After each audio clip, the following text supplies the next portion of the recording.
మేమందరం కూడా 5గురం ప్రయత్నపూర్వకంగా యుద్ధానికి వెళతాం మహారాజా, శత్రువుని ఓడిస్తాం.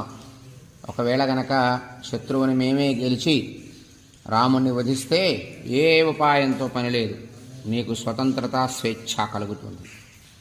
అధజీవతి నః శత్రుర్వయంచ కృత సంయుగా తతః సమభిపత్స్యామో మనసా యత్సమీక్షితం. ఒకవేళ గనక మేము 5గురం వెళ్ళినా సరే రాముడు మరణించకుండా బ్రతికే ఉంటే మేము చెప్పినట్టుగా మా మనస్సులో ఉన్న ఆలోచన నువ్వు ఆచరించు అన్నాడు మహోదరుడు రావణుడితో. వయం యుద్ధాదిహైష్యామో రుధిరేణ సముక్షితాః విదార్యస్వతనుం బాణే రామనామాంకితైశ్శరైః. మహారాజా రావణ, మేము వెళ్ళిన తర్వాత యుద్ధంలో రాముడు మరణిస్తే ఎటువంటి ఉపాయం లేకుండా సీత నీకు లొంగుతుంది.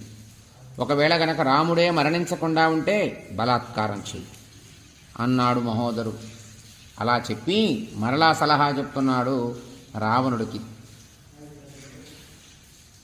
రాముడి పేరు లాంటి రాముడు